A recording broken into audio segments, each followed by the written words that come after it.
కాకినాడలోని private capital company ఘరానా మోసానికి పాల్పడింది. అధిక లాభాల పేరుతోని డబ్బులు వసూలు చేసి చేతులెత్తేసింది. లక్షల్లో డబ్బులు తీసుకొని బాధితులను నట్టేంట ముంచేసింది. కేఆర్కే ప్లాజా అపార్ట్మెంట్లోని ఆల్మెట్ Genesis Capital Management Private Limited office ముందు ఆందోళనకు దిగారు బాధితులు. లక్షలు తీసుకొని తిరిగి ఇవ్వడం లేదని ఆరోపించారు.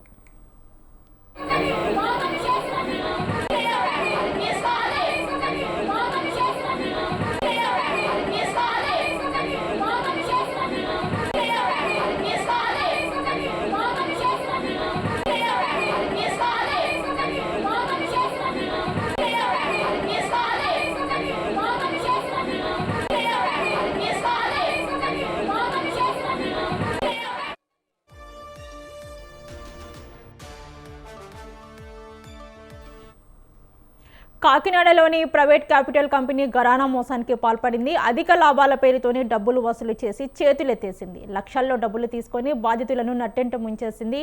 ఆర్కే ప్లాజా అపార్ట్మెంట్లోని Alignment Genesis Capital Management Private Limited office ముందు ఆందోళనకు దిగారు బాధితులు. లక్షలు తీసుకొని తిరిగి ఇవ్వడం లేదని ఆరోపించారు. మరి దీనికి సంబంధించి మరింత సమాచారం మా ప్రతినిధి నవీన్ రాజ్ అందిస్తారు. నవీన్ రాజ్.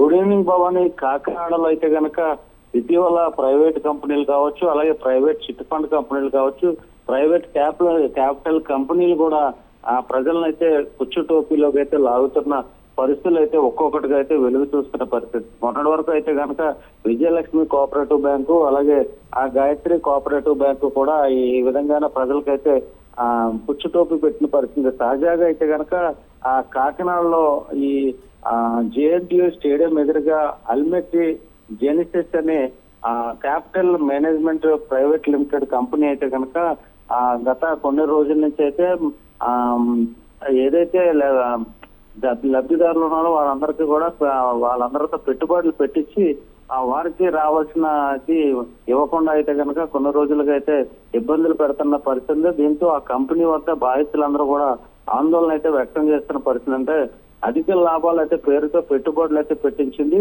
అయితే చివరికి వారికి తిరిగి డబ్బులు ఇవ్వకుండా మోసం చేస్తున్నట్లు బాధితులు అయితే ఇప్పటికే ఏదైతే ఆల్మెట్ జెనిసిస్ క్యాపిటల్ కంపెనీ వద్ద అయితే కనుక ఉదయం మధ్యాహ్నం నుంచి కూడా ఆందోళన అయితే వ్యక్తం చేస్తున్నారు. అంటే కాకినాడ జేఎన్టీయూ స్టేడియం ఎదురుగా అయితే కనుక ఈ జెనిసిస్ క్యాపిటల్ కంపెనీ ఉంది.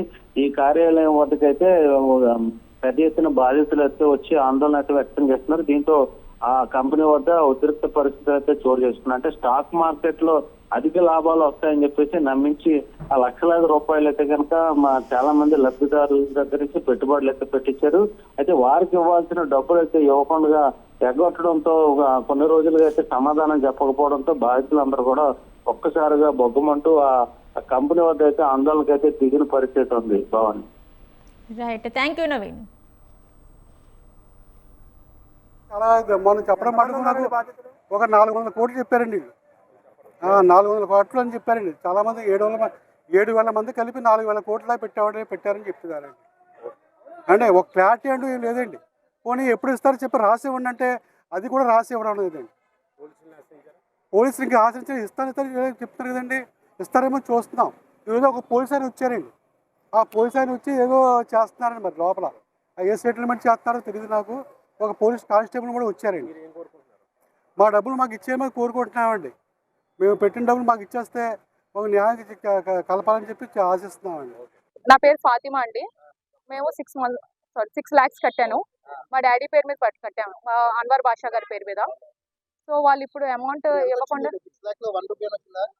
దగ్గర దగ్గర మాకు ఒక 2 lakhs వచ్చాయి. మిగతా 4 lakhs ఇప్పటి వరకు రాలేదు. రావాలి 6 lakhs, ఇంకా 4 lakhs రావాలి. ఆ 4 lakhs 2 lakhs వచ్చాయి, ఇంకా 4 lakhs రాలేదు. అవి అడుగుతుంటే మీకు దిక్కున్న చోట చెప్పుకోండి, మేము ఇవ్వమని చెప్పేసి బౌన్సర్స్ ని పిలిపించి బెదిరిస్తున్నారు. ఈ ఇయర్ 2026లోనే పే చేస్తాం.